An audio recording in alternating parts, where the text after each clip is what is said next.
All right, we're at the Elder Scrolls booth here at E3, and I have to admit, even before I talk to you, I'm just highly intoxicated with the awesome costumes you see dotted around the booth here. It's absolutely phenomenal. Dude, thank you very much indeed for joining us today. How long did this take to get set up? So, I mean, the booth is just, you know, for me, I don't even get to see all of the booth activities as they get it set up. But, you know, they start a week before we get here. The booth has been amazing. You know, it's awesome to have, like, all these computers set up where people can play, you know, kind of for the first time on the show floor. Yeah.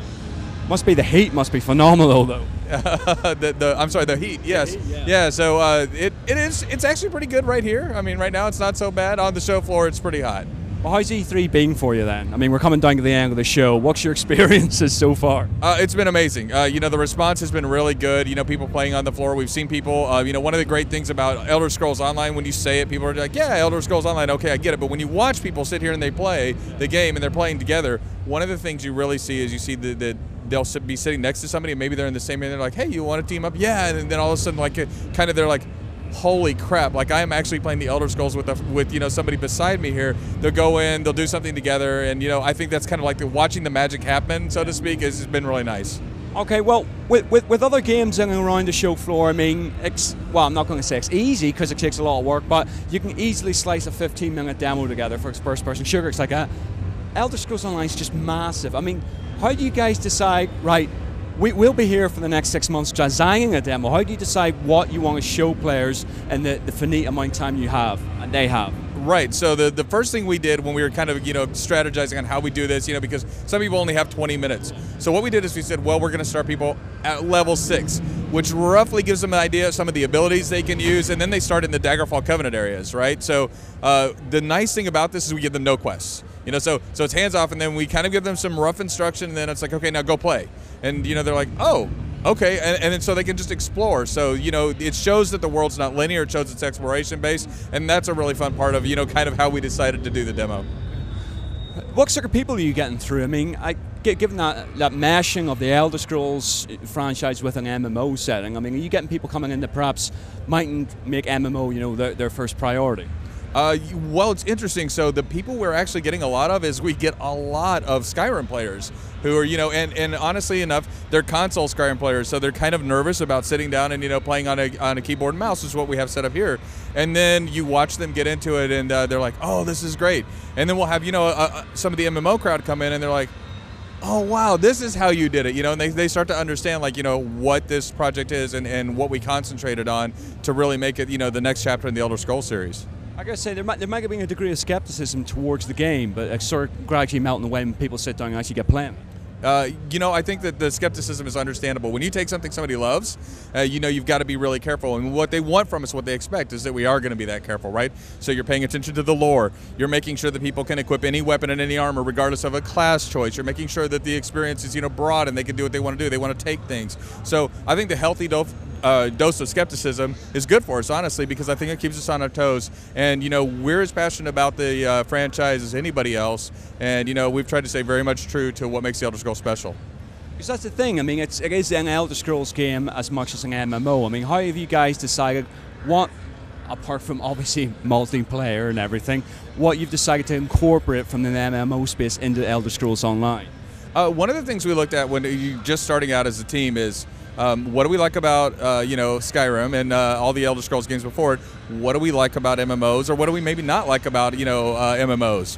And what we realized is that, you know, the visceral feel of Skyrim combat is something that was kind of missing from the MMO space, you know, and the interactivity from Skyrim was kind of missing from the MMO space, right? So those are two of the things we really concentrated on trying to get right, making sure that the UI doesn't obstruct your view. You don't want to just sit there and press buttons and see these cooldowns on a bar. We want to make that you're looking into the world. If the monster does this, what do you do with that? You want to have something that you're going to do and react to, and that was really important. So it just kind of started blending together on what do we like about each, or maybe what do we not like about, say, what's in the MMO space now, and how do we actually help that improve?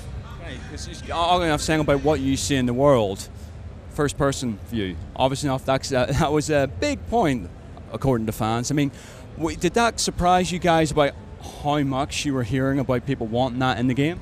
Honestly, I think the amazing response we got for including it was a little bit of a surprise, but the team really wanted it.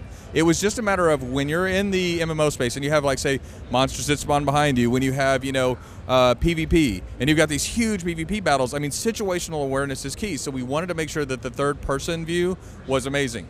Once we had that down, then we felt like, okay, this is something that we think we've gotten right. Then we can start looking at the first person, because the beauty of that is I'm looking in the world, and I see like details here. It's really easy for me to see, but when I've got my camera pulled back, it's not quite as easy to see the details that I might have in the world. So I think that level of immersion is why we're seeing such a positive response from the first person announcement. Okay, now we're seeing PCs all over the booth here, but Sony conference, it's coming to Sony. Can you perhaps touch upon what can you tell me about this? So what I can tell you is that I think the team is really excited to be able to put this on the consoles. I mean, it's something that we've really wanted. So in spring 2014, you'll see it on Xbox One, you'll see it on the PlayStation 4, and you'll see it on PC and Mac, right? So I mean, getting it out there to as broad an audience as possible is really important. The key thing is, each platform has to have what makes that platform great in the game, right? So, for instance, on a PC, a lot of people really like keyboard and mouse, and so a concern might be that is this really set up for the keyboard and mouse, or is the console development going to, influence that? And the answer is no. I mean, we want to make sure that each platform makes the best use of what that platform is really great at. Because that was the interesting thing. It's an ongoing discussion about actually secondary to having RTS games on console, but MMO games on console, particularly about the controlling. I mean, I find it interesting at this E3 and, well, certainly the last few months, like Square have been talking about it as well, about trying to map a controller system that works for an MMO space. I mean, that, I would assume, apart from getting the thing on the console, must be the hardest headache for you guys. I think it's going to be one of the big challenges that, we're going through. I think that the beauty of it, though, is that originally, when we were looking at the UI, like I said, we wanted to keep those UI elements pretty minimalistic, and so that's really helped us. Like, that decision has helped us be able to, think about how to do this on a console and how to do this with the controller. Listen, thanks very much indeed for talking to us. Thank you.